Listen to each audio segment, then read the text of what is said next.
1 Pedro, capítulo 2, versículo de 11 a 17.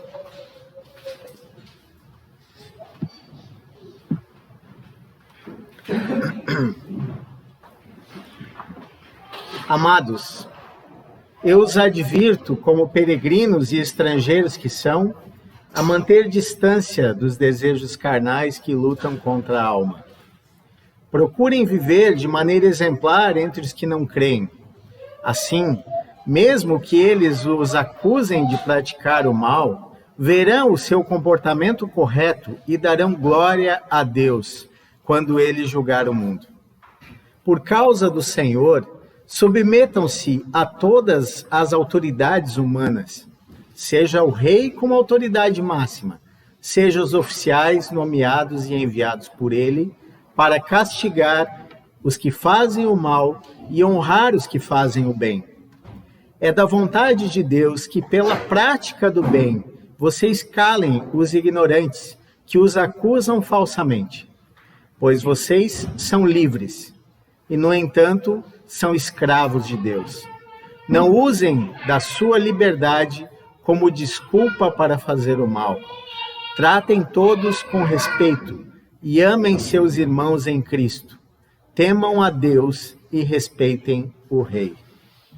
Te louvamos, Senhor Jesus, por mais um momento que Tu permites que estejamos aqui como igreja, Senhor, porque somos convocados por Ti, Senhor, e chamados para estarmos juntos aqui como congregação para Te adorar, Senhor. Muito obrigado por isso, Senhor. Queremos expressar o Evangelho, Senhor, em prática de nossas vidas, para a glória do Teu nome, em todas as situações e com todas as classes de pessoas, Senhor. Que essa Tua palavra, Senhor, possa entrar em nossos corações, Senhor, e transformá-los para a Tua glória, Senhor. Transformar o nosso procedimento para que ele seja santo e agradável diante de Ti, Senhor. Em nome de Jesus nós pedimos. Aleluia.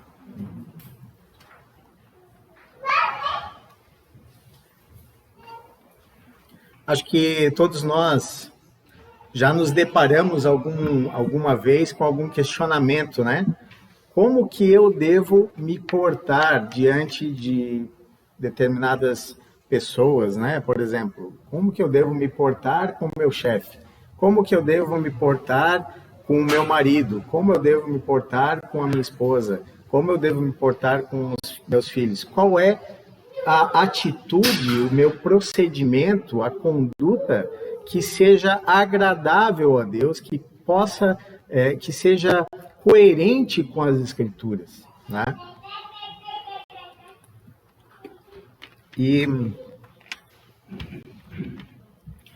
Porque são várias as situações que nós nos deparamos, né? Vários os tipos de pessoas, vamos dizer assim, né? A gente se depara com o nosso familiar, alguns deles são incrédulos, outros crentes, e nós convivemos com os irmãos, né? Ou nós que andamos juntos, ou com algum outro irmão em Cristo. Como que eu devo proceder? Como que eu devo proceder com o meu chefe que é ímpio, é mau, mas eu devo honra a ele, não devo? O que que eu faço, né? Então, nessas situações do cotidiano, a palavra de Deus quer nos orientar também, e a gente percebe agora que Pedro, né, como a gente já tem estudado, né, demos uma pausa para o Ademir agora, né, de Gálatas, voltamos para Pedro, que Pedro ele está trazendo agora uma exortação para os irmãos de uma necessidade que eles estavam passando, né? Eles estavam ali, como os irmãos sabem, em meio ao Império Romano, né? Ao governo de Nero, um governo opressor, um governo maligno, e os romanos, né, as pessoas, inclusive as autoridades, estavam agora acusando os cristãos de promoverem o incêndio em Roma e de promoverem outras coisas contrárias ao império, né? Que pudessem estar... Eles estavam levantando acusações para que eles fossem presos, para que eles fossem condenados, e aí iniciou-se, né, essa perseguição ali aos irmãos no meio do Império Romano, certo? Mais tarde, né, em outras perseguições, a gente vê que isso começa a piorar, né? A gente vê acusações depois de que havia, entre os irmãos, havia incesto, né? Porque se casavam entre os irmãos, né? Irmãos, né? Então havia um incesto, eles eram acusados de praticarem uma religião, como é que eles eram? Canibais, sim, porque eles comiam e bebiam sangue, né? Comiam a carne e bebiam sangue de alguém, né? Então eles eram canibais. E também eles eram pagãos, né? Porque eles eram ateus, né? Porque eles não acreditavam no imperador como Deus, né? Então eles adoravam outro Deus que não era o imperador. Então começou, a gente percebe que aqui Pedro começa a dar instrução para a igreja, né? De como eles deveriam proceder em algumas situações com alguns tipos de pessoas. Então, agora ele vai começar, e mais à frente, né, nos capítulos, ele vai dar orientação, né, também na questão familiar. Aqui a gente vai ver que ele vai trazer um pouco mais no contexto governamental, digamos assim, né? Depois a família, depois ele vai enfocar, né, na família, como que o marido deve proceder, como a esposa deve proceder. Ele fala também um pouco mais adiante dos servos, né, como os servos devem proceder com seus patrões, né? Então ele comenta, né, esse é o contexto, né, do que ele está falando, orientando, né, os irmãos como proceder em todas essas situações, para que a gente tenha em mente que nós devemos imitar a Cristo em todas as situações, né? Então, como que eu, como cristão, devo proceder imitando a Cristo, né? Como que Cristo, vamos usar aquela expressão daquele livro, né? Em seus passos, como faria Jesus, né? O que faria Jesus? Então, assim, a gente percebe que doutrina por meio desses versículos. A gente percebe que aqui Pedro vai enfocar como que deve ser o procedimento de um cristão genuíno, certo? Como deve ser a conduta de um cristão genuíno. Então, o procedimento, né, é isso, a conduta, o comportamento, como que nós nos conduzimos, como que a gente se porta diante das situações no cotidiano. Isso é o procedimento, né?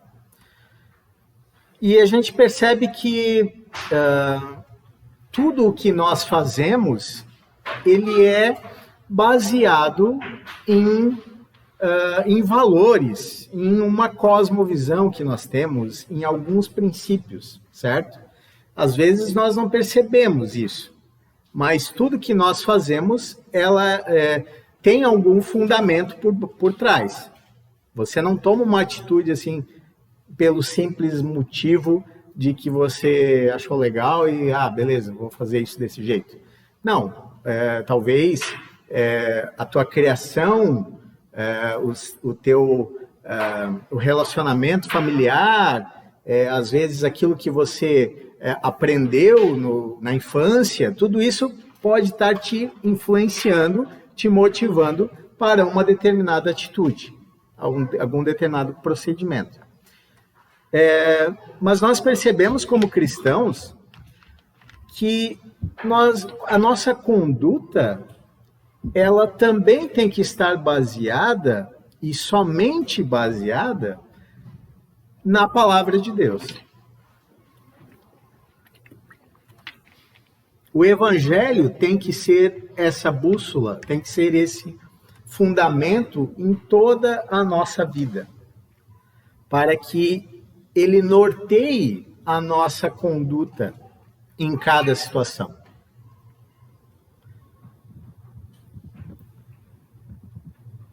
Então, tudo que às vezes nós procedemos de uma forma que às vezes não é boa, que às vezes ela não é moralmente correta ou eticamente incorreta, porque nós deixamos de ser orientados pela palavra de Deus, deixamos de ter ela como esse fundamento e deixamos que outros valores acabem conduzindo essa nossa atitude, certo? A gente tem que lembrar aqui que principalmente, né, o Evangelho tem que nortear nossas vidas, né, como já comentamos, e aí nós temos que lembrar de tudo que Pedro já tem falado até aqui, né, que ele já tem trago o Evangelho para que isso fundamente o que ele vai dizer agora. Então, você não pode começar ou tentar, beleza, eu sei que eu tenho que ser um bom cristão, então eu tenho que ter atitudes de cristão.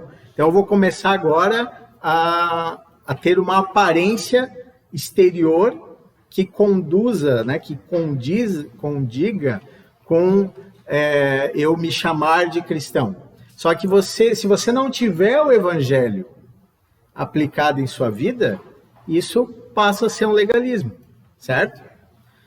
Não que você não deva fazer, não que você deva viver como um cristão de qualquer jeito, e é isso que Pedro vai dizer.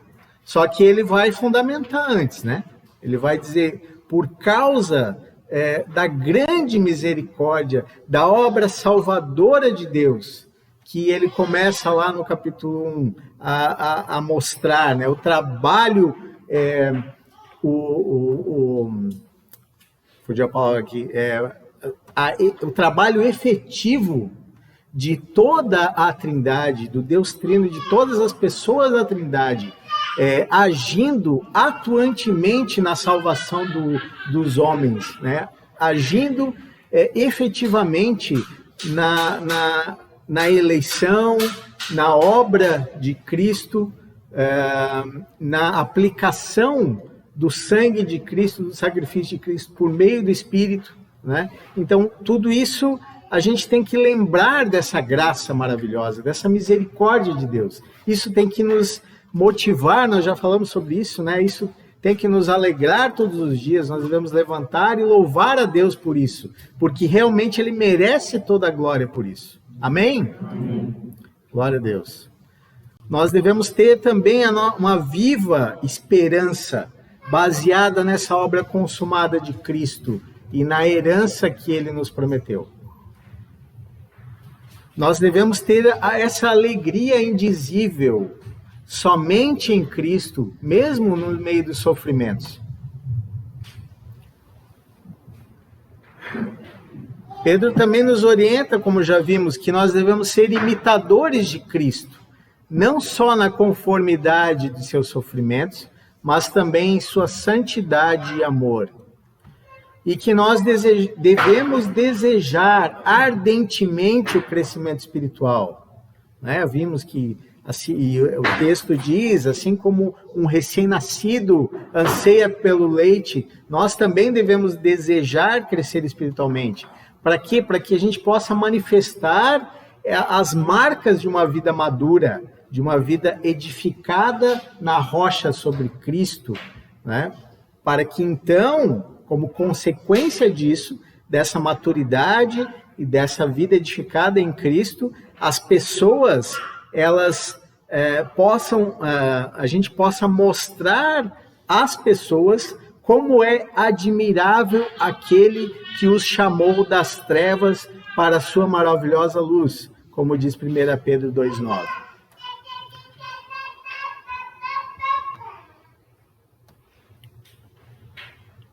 Paulo Júnior, ele fala o seguinte: precisamos ser conscientes da responsabilidade que cada um tem.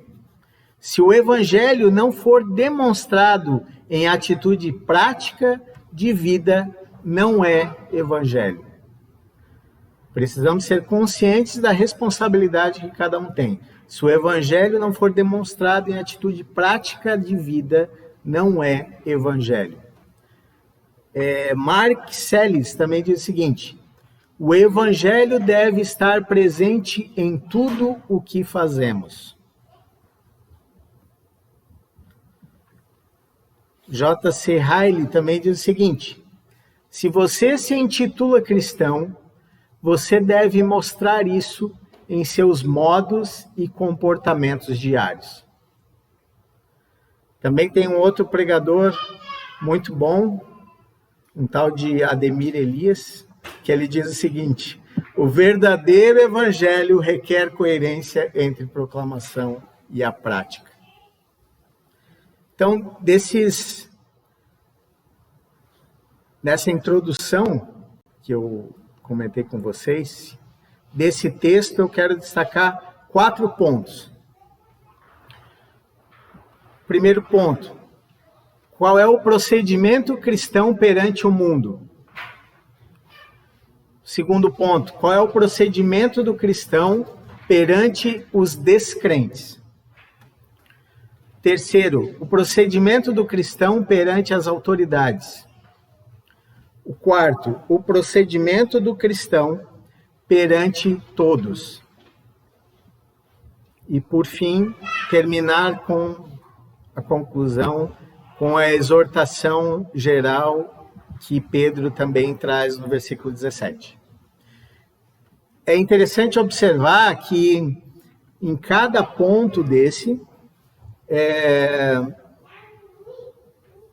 dos versículos, né, que nós vamos estudar, ele vai falar, em cada ponto desse a gente vai ver que ele está falando a respeito de uma classe específica de pessoa, que ele está falando de um mandamento, que ele está dando um motivo, uma justificativa para esse mandamento, ele está falando de um opositor, de um inimigo, e ele está falando qual deve ser a nossa atitude em resposta a essa oposição. E aí, no fim, ele termina com a exortação geral. Então, vamos ver isso em cada ponto. O primeiro ponto: o procedimento do cristão perante o mundo.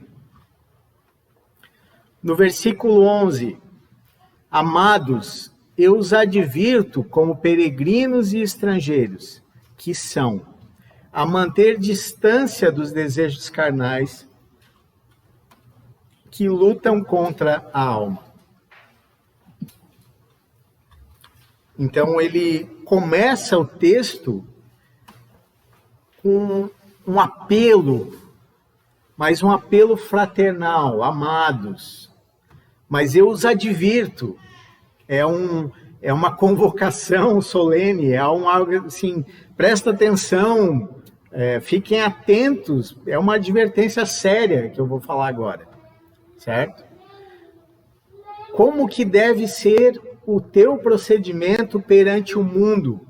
Quando falamos de mundo, né, a gente está falando, não está falando do planeta, não está falando das pessoas, a gente está falando do sistema, né? A gente está falando de um sistema contrário a Deus, que se opõe a Deus, né? Como diz 1 João 2, 15 a 17, ali vai falar exatamente o que é o mundo, né? Se vocês quiserem abrir. 1 João, capítulo 2, versículo 15 ao 17.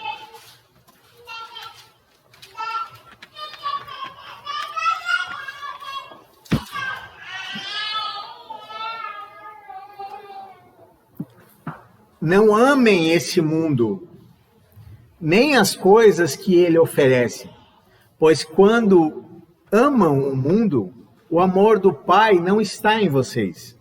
Porque o que o mundo oferece, o mundo oferece apenas o desejo intenso por prazer físico, o desejo intenso por tudo que vemos e o orgulho de nossas realizações e bens. Isso não provém do Pai, mas do mundo. E esse mundo passa, e com ele tudo o que as pessoas tanto desejam. Mas quem faz o que agrada a Deus vive para sempre. Então aqui ele coloca o que é o mundo. O mundo é esse desejo intenso, desordenado, né? Essa cobiça pelo prazer físico, por aquilo que vemos e nos orgulharmos de nossas realizações, de nossos bens, de nossos feitos, né? E isso tudo fora da vontade, fora da palavra de Deus orientando tudo isso e regendo tudo isso, é rebeldia contra Deus, né? Então todo esse sistema de coisas é contrário a Deus, à vontade de Deus. Então, qual deve ser a nossa atitude em frente a esse mundo, né? Porque nós estamos nesse mundo, andamos nesse mundo, nós relacionamos com as coisas desse mundo, certo? Então nós vemos aqui que Pedro nos traz um mandamento, que nós vivamos nesse relacionamento com o mundo, que nós vivamos como peregrinos e forasteiros. Nós já comentamos, né, sobre isso, porque Pedro ressalta muito isso, de sermos peregrinos e forasteiros, né? Então, é como se fosse peregrino, é como se fosse um estrangeiro residente. É uma classe de habitantes sem direitos plenos de cidadania, certo? Então, você está aqui residindo em Blumenau, mas você, por não nascer aqui, vamos pensar dessa forma, você não tem cidadania plena, você não tem os direitos plenos de que alguém que nasceu aqui, que pertence a esse país, tem. Porque você é um estrangeiro, você reside aqui, mas você não é daqui. Isso tem que ficar claro em nossas mentes. Nós não pertencemos a esse mundo. Que direito você quer ter nesse mundo? Você não é daqui. Forasteiros, ele também está se referindo a retirantes, né? Que residem sem pátria e sem pátria e sem cidadania em um lugar estranho. É mais alguém que está de passagem, né? Já nem está morando, residindo no lugar. Então ele dá essas duas conotações, que nós tanto não pertencemos a esse lugar, então nós não temos direito, como também a nossa passagem aqui é breve, é curta. Não se apegue às coisas desse mundo, porque elas logo vão passar e você vai para a pátria que é o seu lar.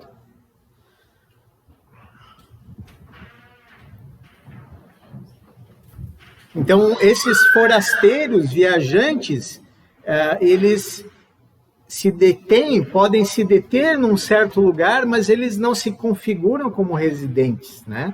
Eles só estão de passagem ali, né? Então a gente tem que ter essa consciência da nossa verdadeira natureza, que nós estamos aqui apenas de passagem, como estrangeiros e peregrinos, e isso tem que fundamentar a nossa atitude para com o mundo. Então, como que eu vou me relacionar com esse sistema de coisas que é contrário a Deus? Não como um residente, porque isso é oposto ao Deus que eu sirvo. O prazer deles está em ofender a Deus. Como que nós vamos ter prazer nisso? Como que nós vamos nos apegar a isso? Se é ofensa a Deus, se desagrada ao nosso Deus a quem servimos e amamos. Então essa consciência deve estar sempre sobre nós, nos nossos olhos. Por isso guardemos esse mandamento. Nós somos peregrinos e forasteiros. Então, vivam, que nós possamos viver como peregrinos e forasteiros mesmo. Por quê? Qual é o motivo desse mandamento? O que Pedro está nos dizendo aqui que nós devemos ver dessa forma? Por quê? Porque nós estaremos vivendo de maneira digna do nosso chamado, se nós vivermos como peregrinos e forasteiros. Nós fomos chamados pelo Senhor. Né? Lembremos que alguns versículos antes, né, Pedro fala que vocês não eram povo, né, mas eram... não me recordo agora o texto, mas vocês que não eram povo, Deus os tornou povo, certo? Vocês foram feitos povo de Deus, nação eleita, nação de sacerdotes, sacerdócio real, nação santa, povo de propriedade exclusiva de Deus, a fim de proclamar as virtudes daquele que vos chamou das trevas para o reino da luz. Amém? Então ele está falando desse chamado. Vocês foram chamados. Vocês não eram povo de Deus, mas Deus os chamou por sua graça, por sua misericórdia, por essa obra salvadora tremenda, e tornou vocês povo de propriedade exclusiva de Deus. Então isso é o motivo para que você viva como um peregrino e como um forasteiro nessa terra. Porque Deus fez essa obra em tua vida.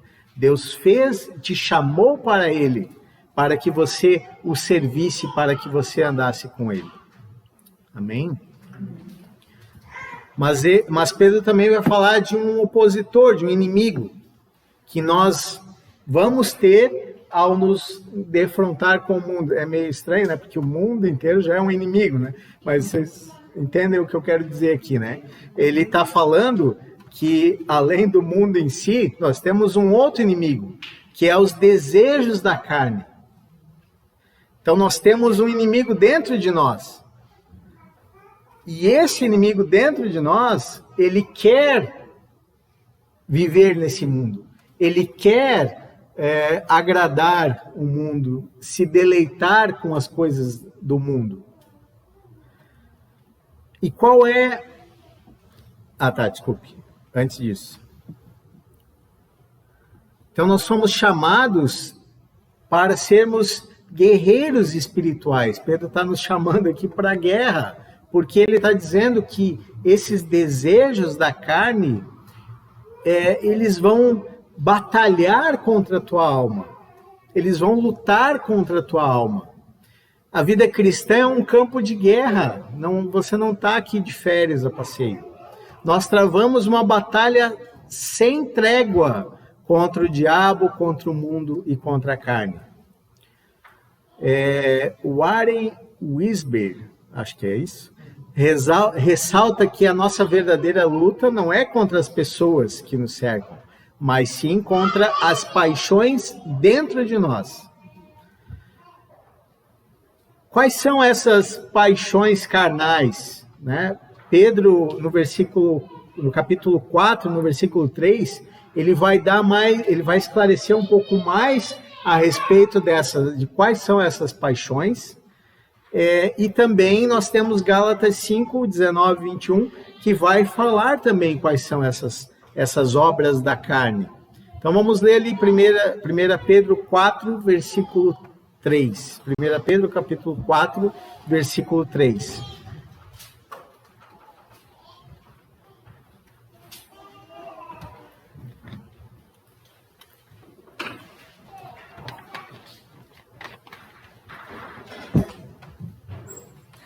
No passado, vocês desperdiçaram muito tempo praticando o que gostam de fazer aqueles que não creem.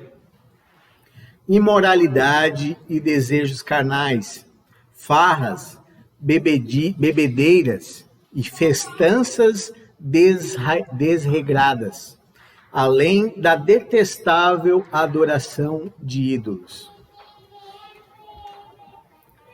E Gálatas capítulo 5, versículo 19 a 21.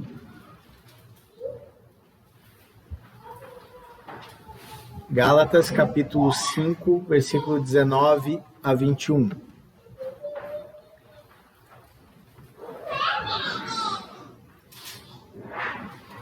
Quando seguem os desejos da natureza humana, os resultados são extremamente claros: imoralidade sexual, impureza, sensualidade, idolatria, feitiçaria, hostilidade, discórdias, ciúmes, acessos de raiva, ambições egoístas, dissensões, divisões, inveja, bebedeiras, festanças desregradas e outros pecados semelhantes.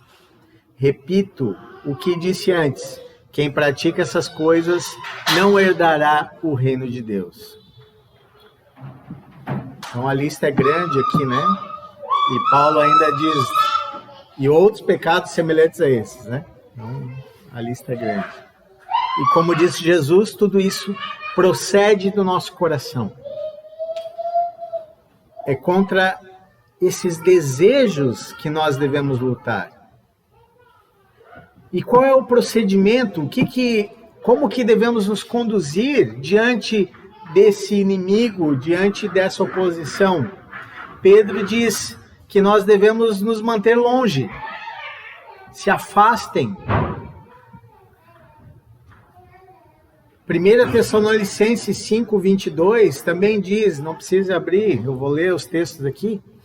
1 Tessalonicenses 5, 22 também diz: afastem-se de toda a forma do mal. 2 Timóteo 2, 22. 2 Timóteo, capítulo 2, versículo 22. Fuja dos desejos malignos da juventude e siga a justiça, a fé, o amor e a paz com aqueles que de coração puro invocam o Senhor.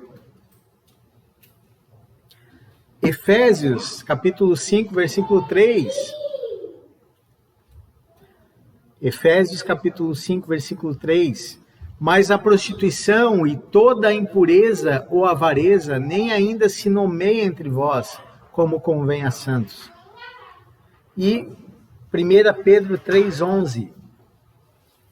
1 Pedro 3,11. Afaste-se do mal e faça o bem. Busque a paz e esforce-se para mantê-la.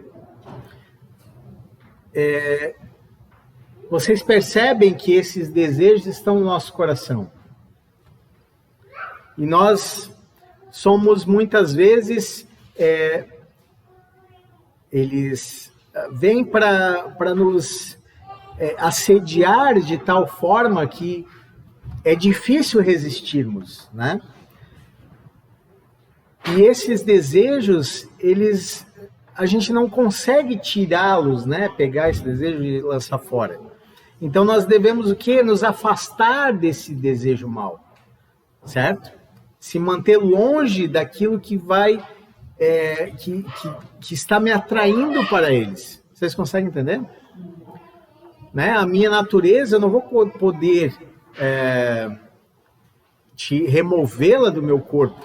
Por isso que o Senhor nos orienta a nos crucificarmos, a tomar a nossa cruz. Porque é nesse sentido que Pedro, em outras palavras, está dizendo aqui. Que a gente deve, então, não ceder a esses desejos da nossa carne, porque eles estão lutando. O objetivo deles é te destruir. O objetivo deles é te matar. Você está numa luta, você está numa guerra.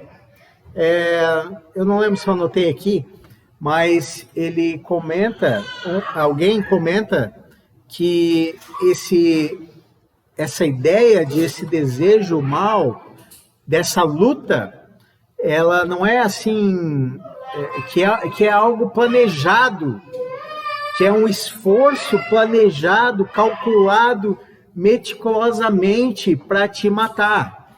Entenderam? Não é algo assim superficial, leve, tranquilo. Então, cuidado, é isso que Pedro está dizendo, é uma advertência. Amados, advirto-vos a cuidar, a se afastar desses desejos, porque eles estão lutando contra a tua alma. Amém?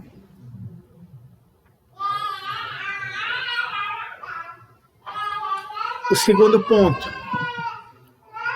Qual deve ser o procedimento do cristão perante os descrentes, os que não creem? Né? Descrente, aqui algumas versões trazem entre os gentios, nesse ponto, aqueles que não creem no Evangelho, certo?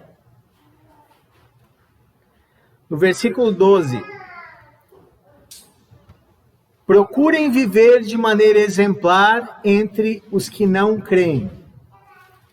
Assim, mesmo que eles o acusem de praticar o mal, verão o seu comportamento correto e darão glória a Deus quando ele julgar o mundo.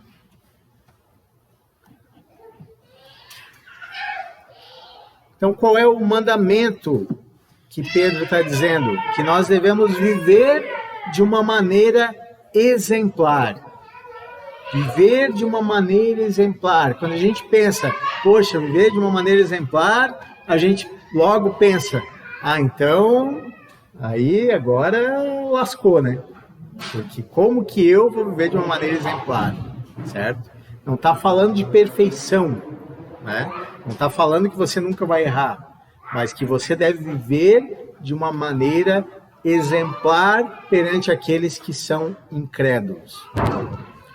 E aí ele está dando um motivo para que eles glorifiquem a Deus no dia da visitação. Quando Deus julgar o mundo. Então a gente vai viver de uma forma que o incrédulo, aquele que não crê no Senhor, olhe para a nossa vida e diga: esse traste está vivendo desse jeito só pela graça e misericórdia de Deus. E se Deus consegue fazer isso com alguém como ele,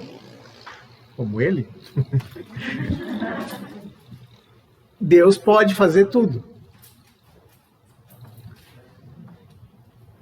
Então, o incrédulo não terá desculpa para chegar diante de Deus e dizer que Deus é injusto. É esse sentido que o texto está querendo dizer. Para que eles glorifiquem a Deus no dia que Deus for julgar. Eles vão comparecer diante do Senhor. E as obras más de todo homem será julgado, todo pecado será julgado. E essa pessoa não terá desculpa, será indesculpável, porque ela viu a graça e a misericórdia de Deus agindo por meio na vida de outra pessoa, que é você. Amém? Podemos dizer isso sobre as nossas vidas? De que as pessoas estão olhando para nós e vendo a graça e a misericórdia de Deus sobre as nossas vidas? Para que elas possam glorificar a Deus? O Ademir já trouxe alguma palavra nesse sentido também, a respeito de Paulo ali, que falando a respeito das igrejas, que elas glorificavam a Deus por minha causa, né? Por essa obra que eles tinham feito, que Deus tinha feito na vida de Paulo. Assim é dessa forma. Os incrédulos têm que olhar para a nossa vida e dar glória a Deus, porque Ele merece toda a glória. Amém? Quem quer glorificar o Senhor aqui por essa maravilhosa salvação que Ele nos trouxe? Amém? Pode levantar a voz de oração aí.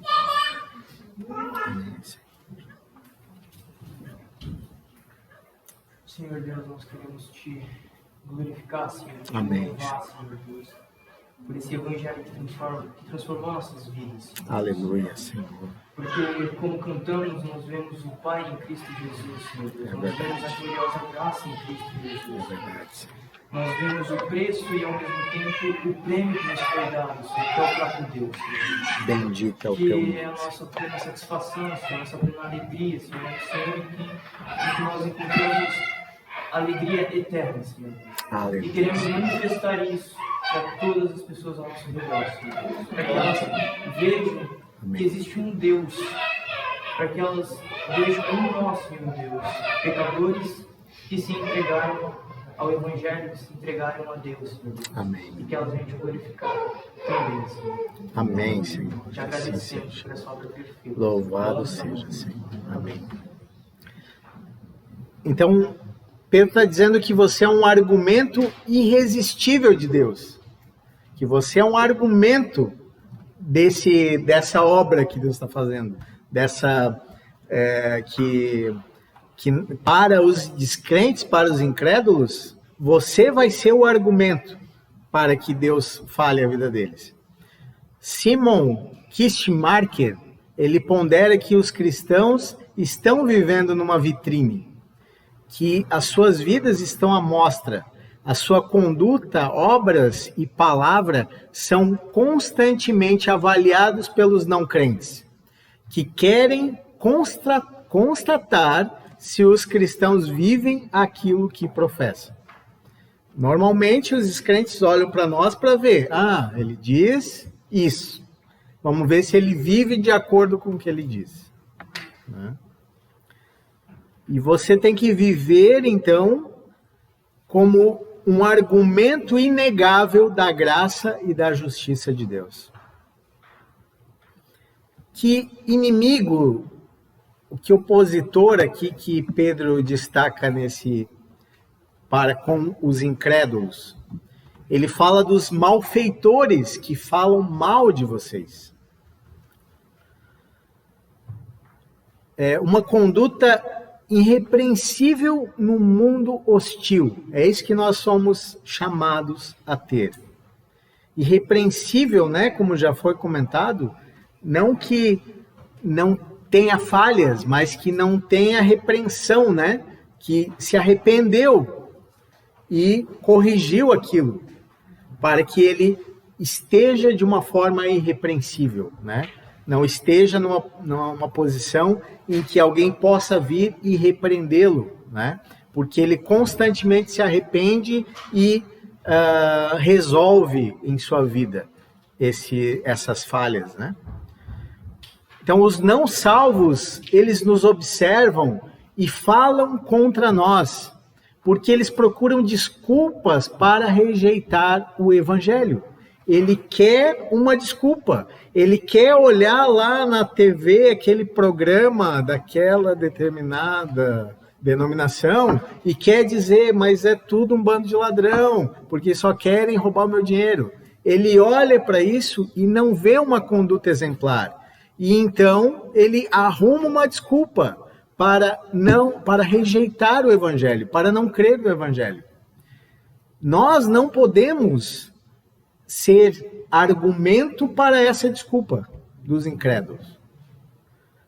Eles têm que olhar para nós e ver essa conduta exemplar, que nós realmente cremos na palavra, nós imitamos a Cristo nosso Senhor e nós vivemos de maneira coerente com isso que professamos, com o evangelho que recebemos e com o Senhor a quem servimos. Amém? Os cristãos ali, então, né, a gente sabe que ali naquele contexto, Pedro está dizendo isso para aqueles irmãos que estavam sendo acusados injustamente de muitos delitos, de crimes, colocar fogo numa cidade, matar pessoas, destruir prédios, né, destruir a cidade inteira, metade da cidade, pelo menos, é um delito grave, né? Uma acusação grave, certo? Mas a gente, e esses cristãos, assim como nós devemos manter exemplar o nosso procedimento, mesmo quando nós somos alvos dessas maledicências, desse falar mal, né, das pessoas. Então, que procedimento que nós devemos ter em oposição a esses que falam mal, aos malfeitores que falam mal de vocês? Praticar boas obras para que eles observem. Esse é o procedimento que Pedro está dizendo. Então, essas pessoas que vão falar mal de vocês, mas vocês têm que praticar boas obras para que elas vejam essas boas obras. Então, está falando de um bom comportamento, que esse comportamento seja honrável, apropriado. Ele se contrasta, né, com o capítulo 1, versículo 18, que ele fala da vã maneira do procedimento, né, do vão procedimento que os vossos pais vos legaram, né, que a gente viu. Então, a vã maneira de viver que você tinha no mundo não é dessa forma. Agora ele está contrastando, falando que você deve viver de uma forma honrável, uma forma tendo bom comportamento, tendo boas obras. As mesmas obras que, tendo uma consideração mais cuidadosa, devem levar os pagãos a louvar a Deus, são, a princípio, o objeto de ódio e piada. As mesmas obras que eles vão ver e, a princípio, vão falar mal de vocês, de mim, de todos nós, essas obras que vão, no dia do julgamento, serem colocadas para que eles louvem a Deus por elas. Entenderam? Nós devemos fazer o bem, não para a nossa própria glória, mas para a glória de Deus. Amém? Efésios, capítulo 2, versículo 10, diz o seguinte, texto bem conhecido, né? Nós já falamos sobre ele. Porque somos criação de Deus, realizadas em Cristo Jesus, para fazermos boas obras, as quais Deus preparou antes para que nós as praticássemos. Mateus, capítulo 5, versículo 16. Assim brilhe a luz de vocês diante dos homens, para que vejam as suas boas obras e glorifiquem ao Pai de vocês que está nos céus.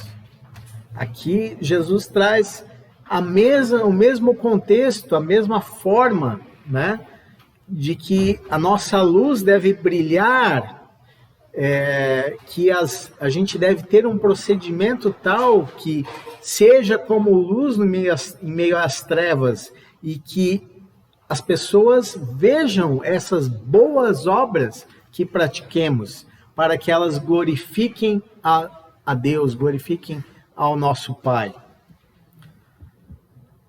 Tiago, capítulo 2, versículo 24 a 26. Tiago, capítulo 2, versículo 24 a 26. Vejam que uma pessoa é justificada por obras, e não apenas pela fé.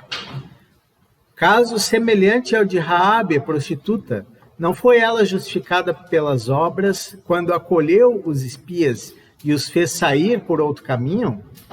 Assim como o corpo sem espírito está morto, também a fé sem obras está morta. Tozer falou, uma frase atribuída a Tozer, diz que a gente por não crer que somos salvos por praticarmos boas obras, nós nos esquecemos que nós devemos praticar obras de obediência, né? A gente cai num outro sistema, né? Que a gente deve obedecer ao Senhor. Então, a gente, porque não quer, porque sabe que nós não somos salvos pelas boas obras, a gente acha que não precisa fazer nada. Não é assim. Nós realmente somos, como diz Efésios, fomos chamados para que andássemos nessas boas obras que Deus já tinha preparado de antemão, né? E o último texto de Tito 2, 7 e 14. Tito 2, versículo 7 e versículo 14.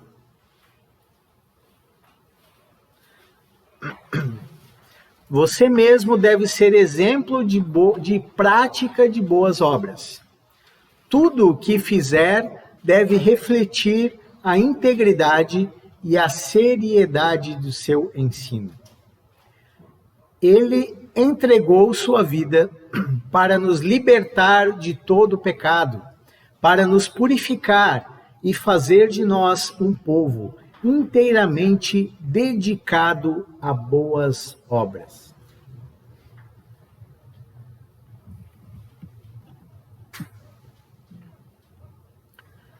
Tertuliano, ele também contrasta os primeiros cristãos e os pagãos da época dele, dizendo o seguinte: estes se deleitavam nos espetáculos sangrentos de gladiadores do anfiteatro, enquanto um cristão era excomungado se fosse a ele.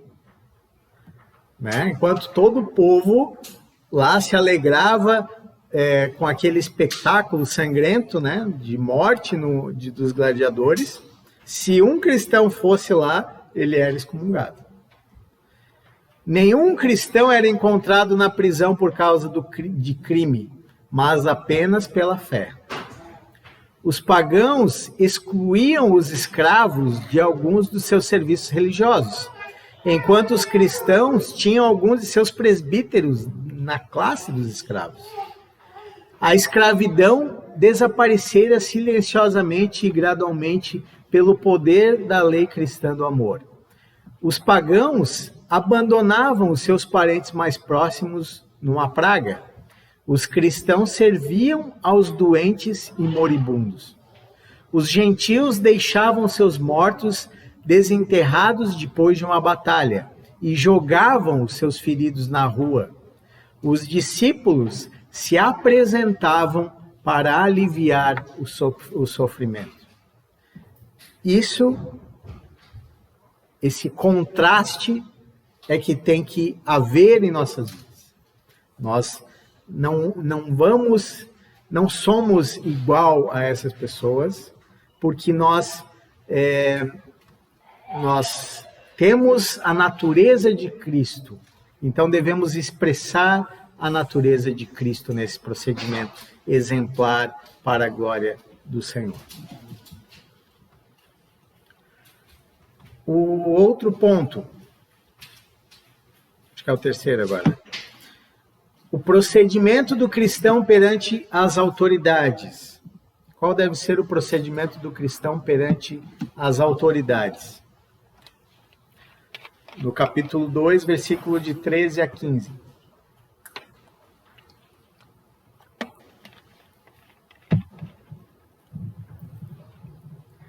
Por causa do Senhor, submetam-se a todas as autoridades humanas, seja o rei como autoridade máxima, seja os oficiais nomeados e enviados por ele para castigar os que fazem o mal e honrar os que fazem o bem.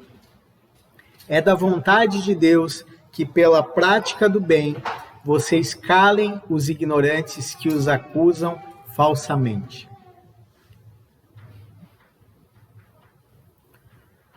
Então, o mandamento aqui é: sujeitem-se a toda a autoridade. Sujeitar-vos, né? Sujeitai-vos, sujeição, o que é sujeição? É se colocar debaixo, se submeter. Os cristãos se colocavam voluntariamente sob a proteção das autoridades públicas. prestando-lhes uma submissão cristã sem subversiência, né? Sem ser coagidos, né? A submissão não é uma opção, mas é um mandamento. Pedro não está dando uma opção a nós. E em outros textos que nós vamos ver também, nós somos orientados que nós temos que nos sujeitar a toda autoridade. Vamos ler lá os textos. Texto mais célebre disso, Romanos 13, capítulo 13, versículo de 1 a 6.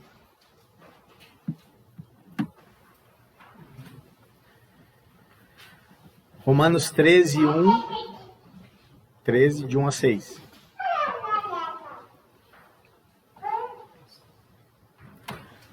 Todos devem sujeitar-se às autoridades, pois toda autoridade vem de Deus, e aqueles que ocupam cargos de autoridade foram ali colocados por Ele.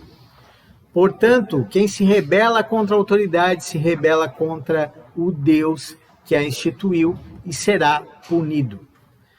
Pois as autoridades não causam temor naqueles que fazem o que é certo, mas sim nos que fazem o que é errado. Você deseja viver livre do medo das autoridades? Faça o que é certo e elas o honrarão. As autoridades são servos de Deus para o seu bem. Mas se você estiver fazendo algo errado, é evidente que deve temer, pois elas têm o poder de puni-lo, pois estão a serviço de Deus para castigar os que praticam o mal. Portanto, sujeitem-se a elas, não apenas para evitar a punição, mas também para manter a consciência limpa. É por esse motivo também que vocês pagam impostos, pois as autoridades estão a serviço de Deus no trabalho que realizam. E Tito, capítulo 3, versículo 1. Tito, capítulo 3, versículo 1. Lembre a todos que se sujeitem aos governantes e às autoridades. Sejam obedientes, estejam sempre prontos a fazer tudo o que é bom.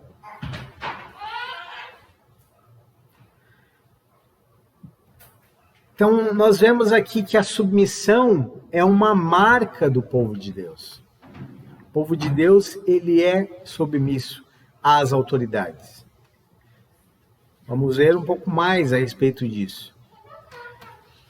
Deus que foi o mesmo Deus que instituiu o lar, ele instituiu também o governo humano e instituiu a igreja.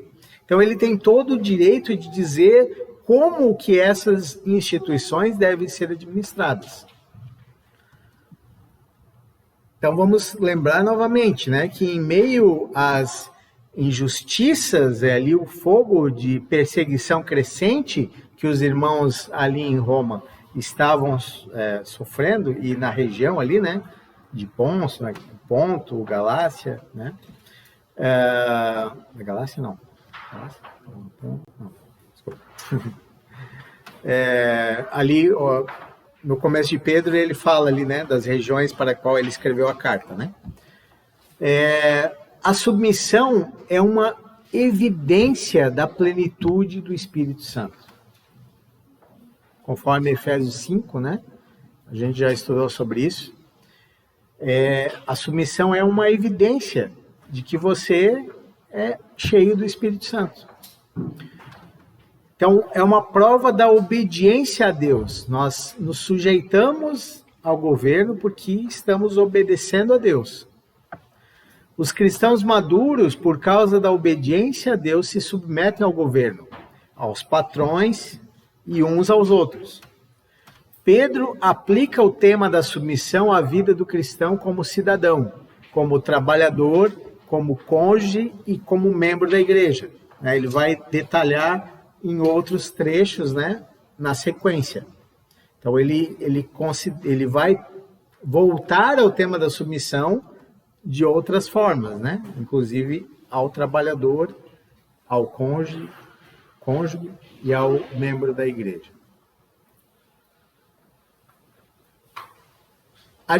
Abrangência é a toda a instituição humana que Pedro está dizendo. São todos os seus níveis que ele está falando. É aos governantes e aos que foram designados por eles. Então, vamos dar um exemplo, né? Não é só ao presidente, mas também ao ministro que o presidente colocou naquele cargo, certo? Então, todo aquele que foi designado por aquele que tem autoridade. Esse respeito e essa obediência não são a pessoa, mas a função que ela ocupa. O Nero era um homem ímpio, terrível, que matou os cristãos, perseguiu a igreja, mas ele era o imperador, ele estava na posição de governo, de rei, de autoridade. Então, os cristãos não deviam olhar para a pessoa e dizer, como ele é ímpio e mau, eu não vou me sujeitar a ele. Entendem isso? Você se sujeita porque ele está na posição de rei, porque ele está na posição de presidente, porque ele está na posição de prefeito. Não importa qual é a estrutura de governo, se é monarquia, se é presidencialismo, se é parlamentarismo, não importa. O que importa existe uma autoridade instituída. Não importa se é a minha empresa. Lá existe uma hierarquia. Lá onde eu trabalho existe alguém que foi instituído em uma função de autoridade. Então, a essa função, eu tenho que me submeter. Entendem?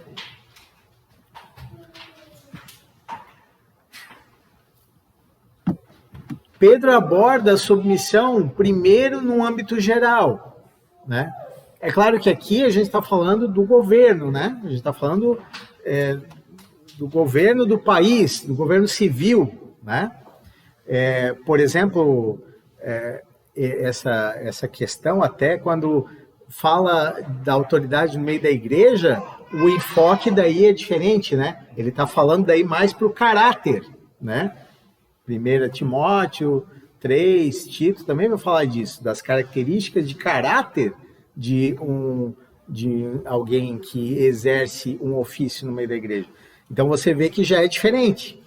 Mas aqui a gente está falando do governo civil, instituição humana. Então, nesses níveis de instituição, nós nos sujeitamos ao cargo, à função, né? Não necessariamente à pessoa, porque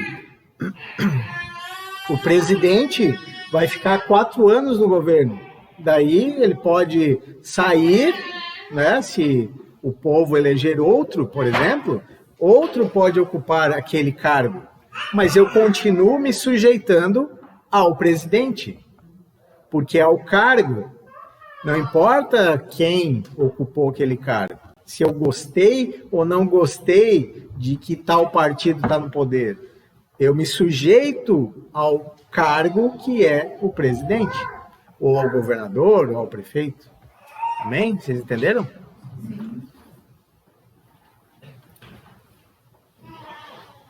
Então, a magistratura, né, esse sistema de governo, ele certamente existe, e é o que os textos que nós lemos falam, por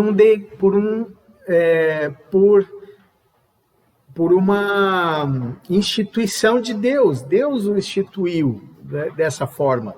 Toda autoridade, como diz Romanos 13, foi instituída por Deus, porque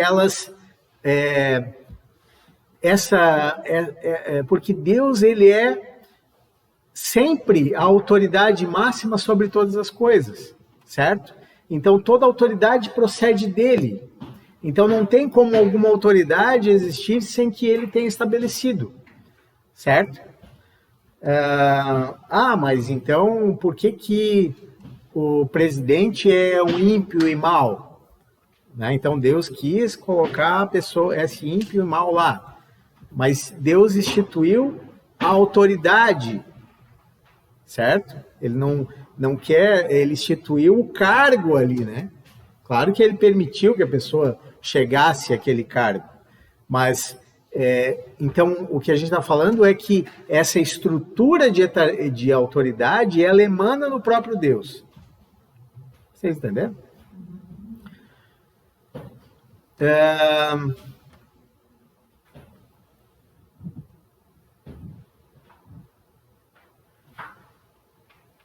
Então ele não está falando de uma forma particular de governo.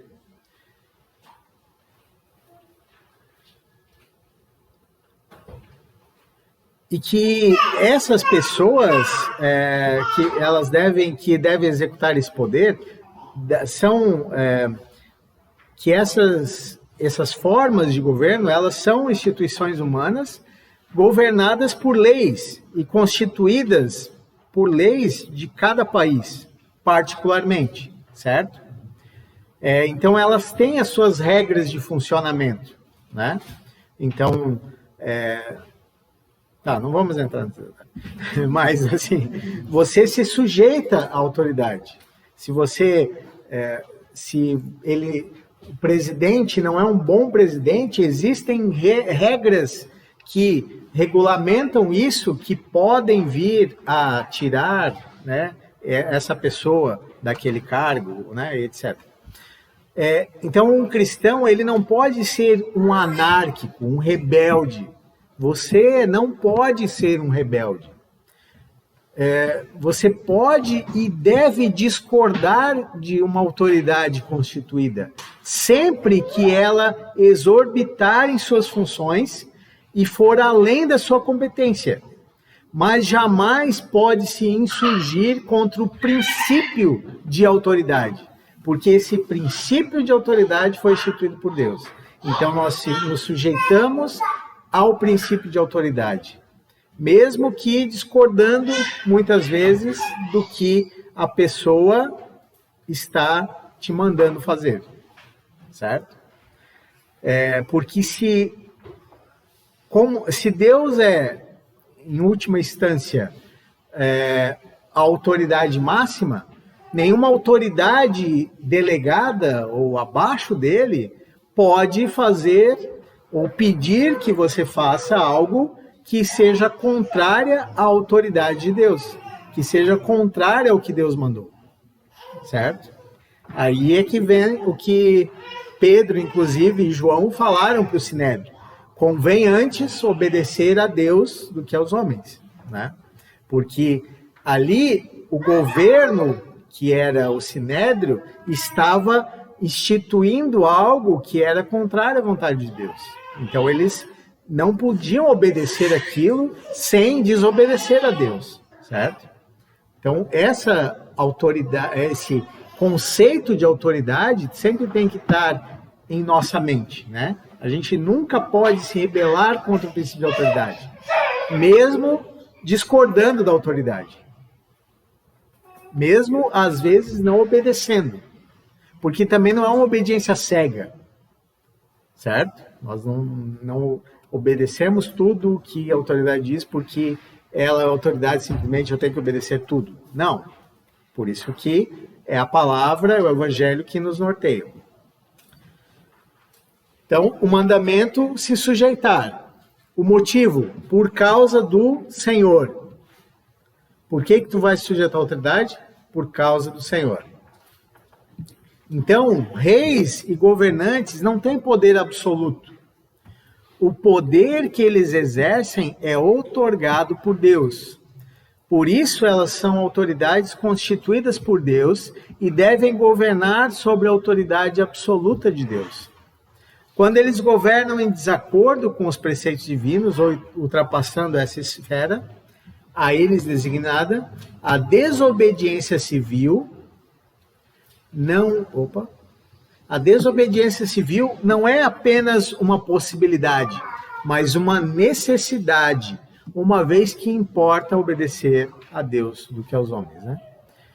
A nossa obediência às autoridades constituídas decorre da nossa obediência a Deus. Nós obedecemos a Deus, por isso obedecemos às autoridades. A autoridade é instituída por Deus com um duplo propósito. Promover o bem e coibir o mal. O Estado, com suas ordens e leis, é ministro de Deus, competente para promover a justiça social, o bem geral da sociedade.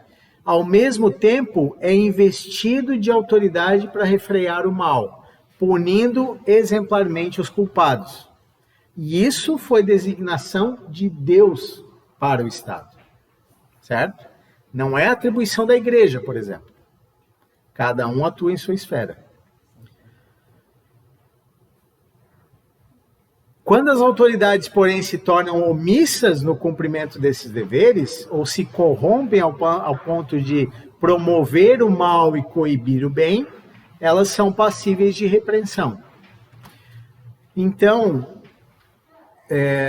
isso também nos chama para uma responsabilidade civil. Muitas vezes, os cristãos eles têm um certo distanciamento, né, da política e das situações civis, né? Por achar que, por ter aquele pensamento, aquela mentalidade secular, né, de que não, as coisas de Deus são as coisas de Deus, as coisas do mundo e dessa terra são as coisas dessa terra, né? Uma coisa é uma coisa, outra coisa é outra coisa. Mas, na verdade, não, né? Tudo pertence ao Senhor que domina sobre todas as coisas. Então, isso nos chama para uma responsabilidade civil também. Porque a gente vai se sujeitar à autoridade, mas a gente vai também fiscalizar para ver se ela está cumprindo o mandato de Deus para ela, que é promover essa justiça e refrear o mal, certo?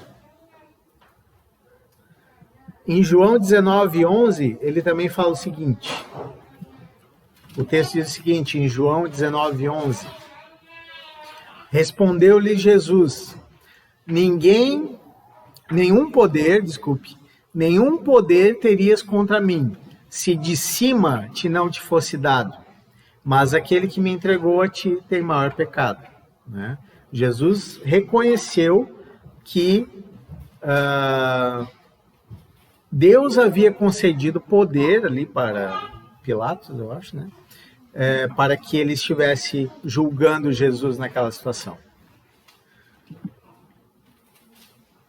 Qual é o inimigo que Pedro ressalta nesse ponto?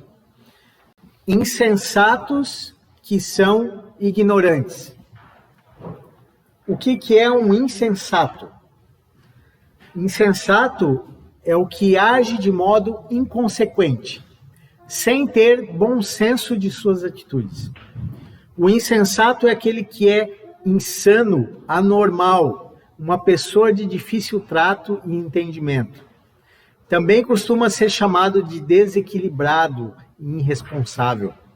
Pratica os seus atos sem temor e sem acreditar que está prejudicando e maltratando os outros, já que não tem a correta consciência das maldades que consegue arquitetar e colocar em prática. Forte, né? E, além disso, esses insensatos são também ignorantes. Ignorantes na questão espiritual, né? Eles não possuem o conhecimento de Deus, então eles ignoram a vida que Deus deu à igreja, certo? É ignorante com relação aos filhos de Deus e aquilo que fazemos, então eles interpretam mal os nossos atos e aquilo que fazemos. Então eles são influenciados por meras aparências e sempre estão dispostos a abrir a boca mais do que os olhos e ouvidos. A ignorância deles deve mover a piedade do crente e não a sua ira. A ignorância deles tem que mover a sua piedade, não a sua ira. Você não deve se irar contra os ignorantes, você deve viver de uma maneira piedosa a Deus, piedosa, né, para com Deus. Deve isso aumentar a tua piedade. Então, o procedimento, como devemos proceder com relação a esses insensatos?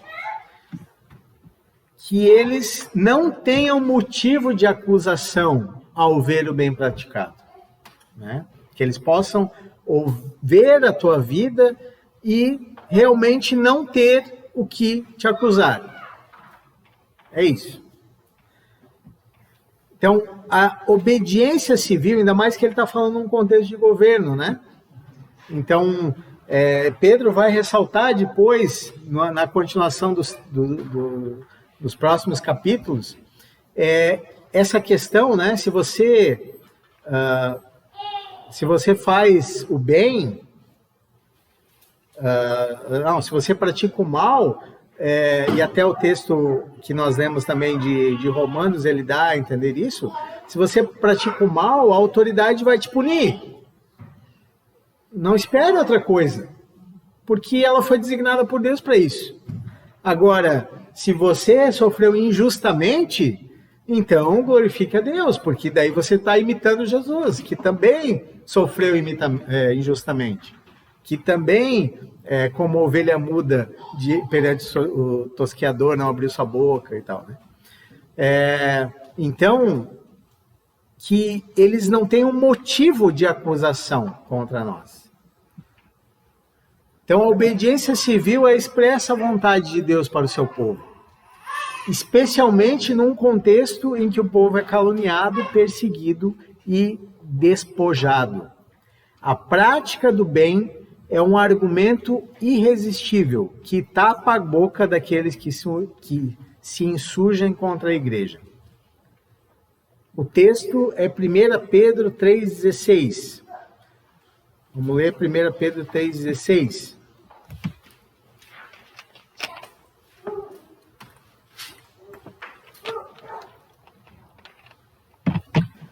Façam-no, porém, de modo amável e respeitoso. Mantenham sempre a consciência limpa. Então, se as pessoas falarem mal de vocês, ficarão envergonhadas ao ver como vocês vivem corretamente em Cristo. Amém? Vocês entenderam esse ponto? Então, quarto e último ponto. O procedimento do cristão perante todos. 1 Pedro 2,16. Pois vocês são livres, e no entanto são escravos de Deus. Não usem da sua liberdade como desculpa para fazer o mal. Qual é o mandamento? Que vivamos na liberdade do Evangelho. Que vivamos na liberdade do Evangelho. Romanos 6, 17 e 18.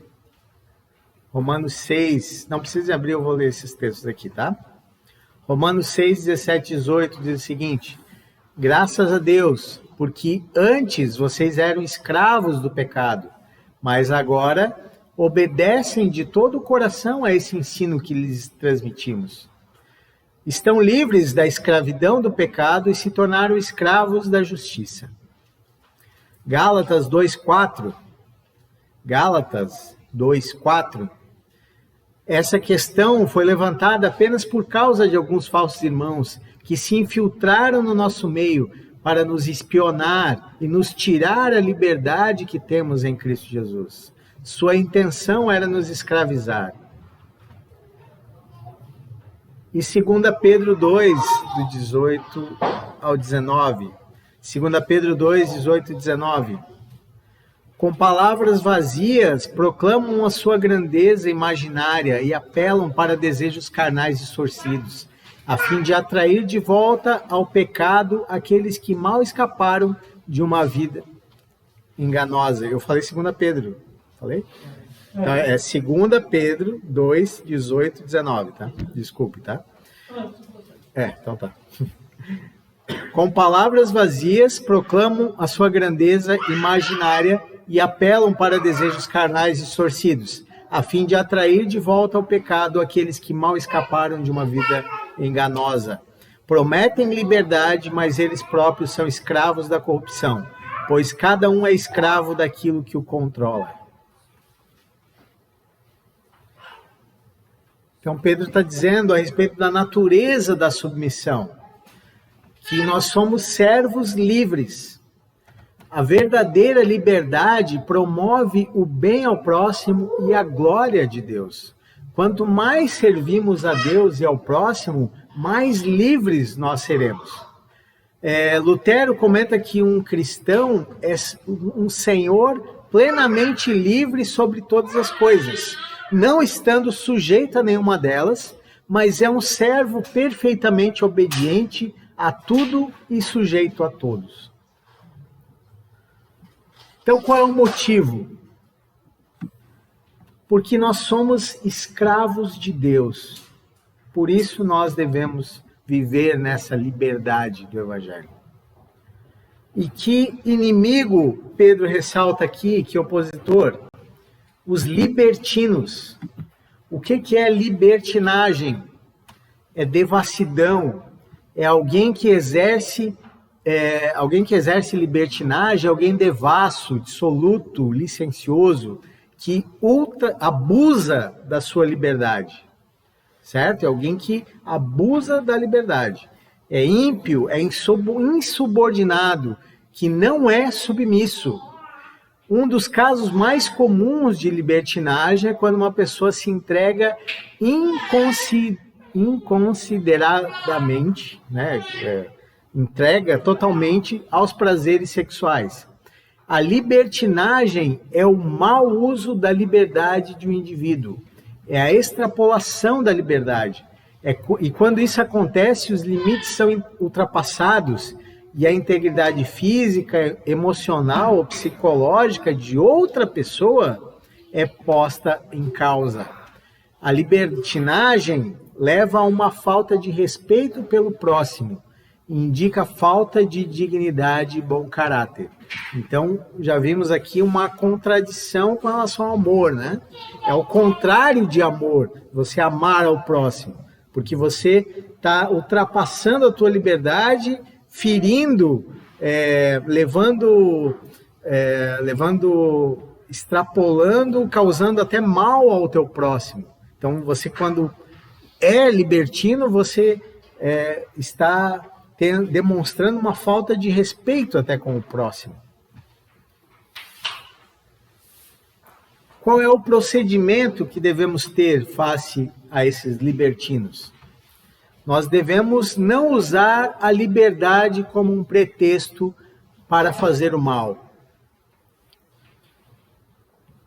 Gálatas 5,13 diz o seguinte: porque vocês, irmãos, foram chamados para viver em liberdade.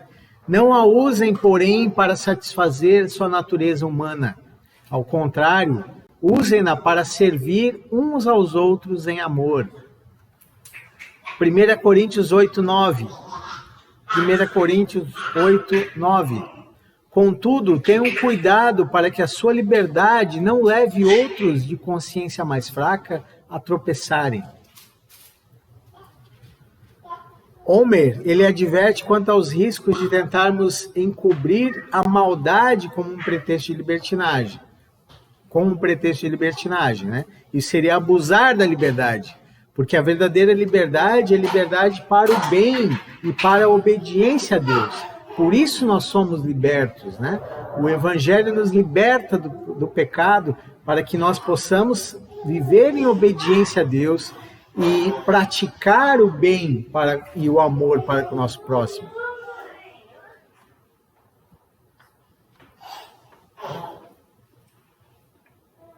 Então é como se Pedro estivesse nos alertando assim que as nossas paixões interiores, se elas se sentirem livres de amarras, assim soltas, elas iriam se achar livres e vão voltar a nos escravizar. Entenderam? Então, por isso, a verdadeira liberdade supõe uma outra atitude, de sermos servos de Deus. A gente só é perfeitamente livre quando nos colocamos como escravos de Deus. É o que Agostinho fala também. Quanto mais escravo de Cristo eu sou, mais livre eu me sinto. Então a gente só é livre à medida que nós somos servos de Deus. Fazer o bem é um fruto natural de ser livre em Cristo. Libertado pela verdade, nós fomos da escravidão do pecado, né? Nós somos libertados da escravidão do pecado pela verdade.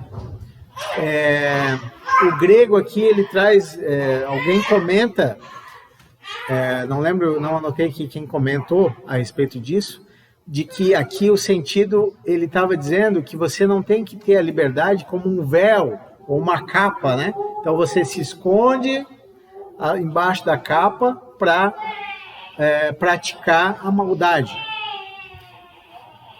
E claro que o autocontrole, o domínio próprio, ele é impelido pelo Espírito Santo e é a única base duradoura para a nossa liberdade. Concluindo, queridos, Pedro 2,17 diz o seguinte: tratem todos com respeito e amem seus irmãos em Cristo. Temam a Deus e respeitem o Rei. Pedro, então, ele traz uma exortação aqui, no final, no último versículo. Essa exortação de Pedro é para 4 níveis, né? Ele te exorta para que você tenha uma atitude com relação a Deus, uma atitude com relação a todas as pessoas, uma atitude com relação aos irmãos e uma atitude com relação ao Rei. Então, para com todos. Qual é a nossa atitude que Pedro exorta para que tenhamos? Qual é o nosso procedimento para com todos? Que nós devemos tratar a todos com respeito, né? Nós não podemos tratar uma pessoa diferente da outra, com acepções. Todas as pessoas nós devemos tratar com o mesmo respeito, igualmente. Não importa qual posição que ela ocupa na sociedade. Não importa se é o rei, não importa se é o faxineiro, sei lá, o servente, não importa. Todas as pessoas devem ser tratadas com respeito. Por quê? Porque por causa da dignidade do ser humano, por ser uma criatura feita por Deus, a imagem e semelhança de Deus, né? Então, por isso, nós devemos respeitar todas as pessoas. Como diz Alford, em todos os casos, dar prontamente a cada homem o que lhe é devido, esse respeito. Filipenses 2:3, não precisem abrir, eu vou ler alguns textos aqui ainda. Filipenses 2:3 diz o seguinte: nada façam por ambição egoísta ou por vaidade, mas humildemente considerem os outros superiores a vocês mesmos. Levítico 19:32. Levítico 19:32. Levantem-se na presença dos idosos, honrem os anciões, temam ao seu Deus. Eu sou o Senhor. Romanos 13:7. Romanos 13:7. Deem a cada um o que lhe é devido, se imposto, imposto, se tributo, tributo, se temor, temor, se honra, honra. Agora Pedro nos exorta também qual deve ser a nossa atitude com relação aos irmãos em Cristo, a família de Deus, a igreja. Nós devemos amar os irmãos.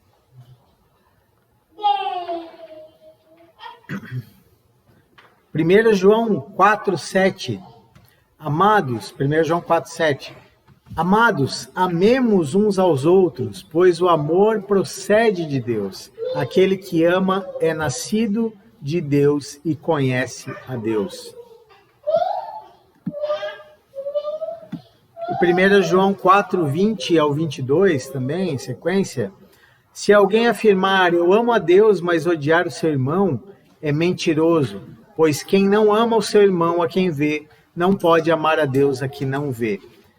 Ele nos deu esse mandamento, que quem ama a Deus, ame também ao seu irmão.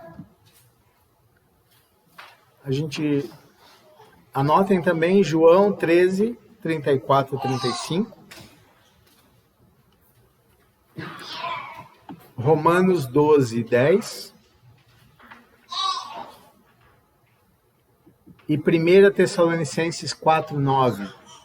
1 Tessalonicenses 4, 9 diz o seguinte: quanto ao amor fraternal, não precisamos escrever, pois vocês mesmos já foram ensinados por Deus a se amarem uns aos outros.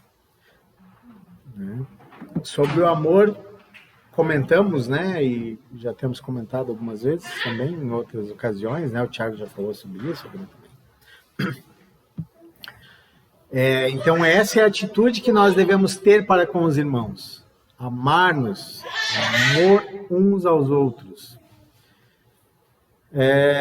Qual é a atitude para com Deus? Nós devemos temer a Deus.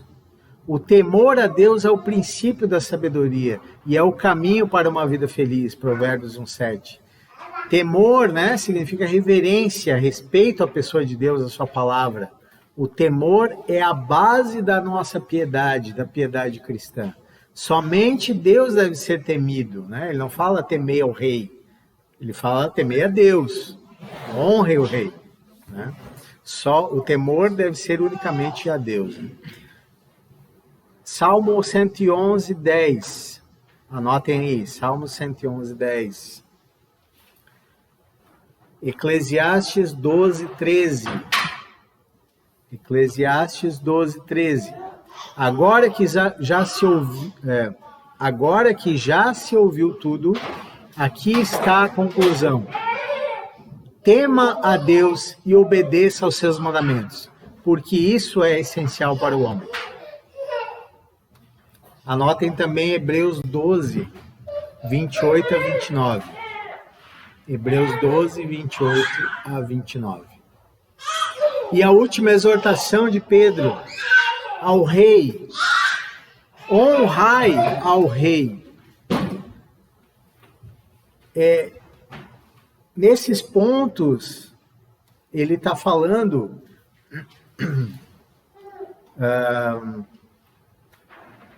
ele está falando, essas exortações, ele está falando no sentido de ser habitual e continuamente.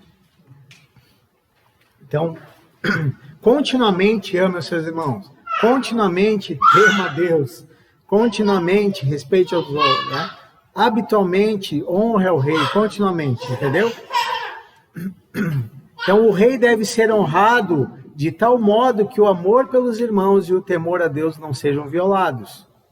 A mesma honra que prestamos a Deus, dedicamos o mesmo respeito, né, que dedicamos ao rei, dedicamos às outras pessoas. Mas ao rei, ele ressalta que nós devemos honrar, trazer uma honra, que é justamente essa questão de você se submeter, né, à autoridade constituída. E aí nós já lemos, né, Romanos 13, 1 e também Tito 3, 1. Então, concluindo e finalizando, você já parou para pensar, né, como para avaliar diante dessa palavra, nós devemos parar e avaliar qual é o nosso procedimento, como tem sido o nosso procedimento, como que nós temos nos relacionado com essas classes de pessoas, com essas situações. A gente tem norteado as nossas decisões, as nossas ações, baseadas na palavra de Deus, no Evangelho, a gente tem demonstrado isso, que somos exortados a fazer, a sermos exemplo, a vivermos uma vida sujeita às autoridades, a resistirmos, a fugirmos dos nossos desejos carnais, e também ali nas exortações, né, a amar os irmãos, a temer a Deus. Nós temos praticado essas coisas, que nós possamos sair daqui hoje, que o Espírito Santo possa agir em nossos corações, para que ele possa fazer com que essa palavra realmente gere frutos em nossa vida, para glorificá-lo, né? Que ela possa cair em nosso coração, para que ela possa, que possamos ajustar o nosso procedimento, a nossa conduta, de acordo com o Evangelho. Somos exortados a observarmos e avaliarmos se estamos vivendo como cristãos genuínos. Essas são marcas de um cristão genuíno. Então, e tudo isso, como vimos, glorifica a Deus. Então, somos chamados a glorificar a Deus com as nossas obras, com as nossas boas obras, né?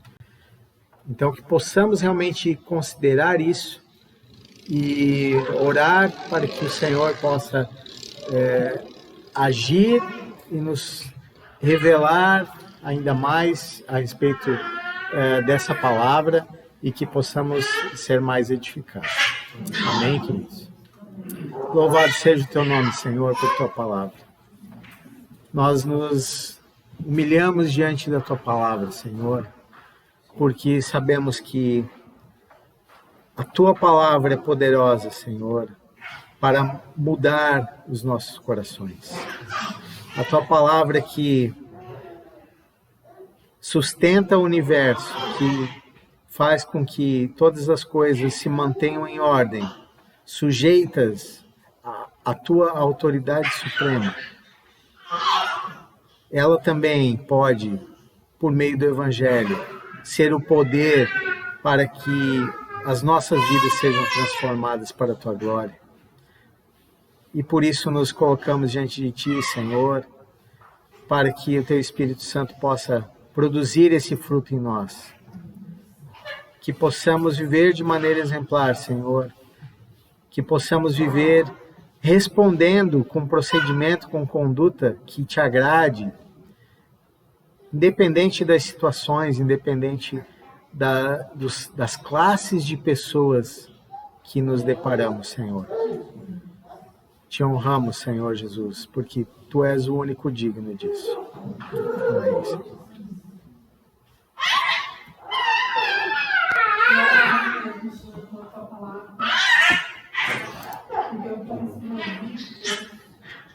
Porque ele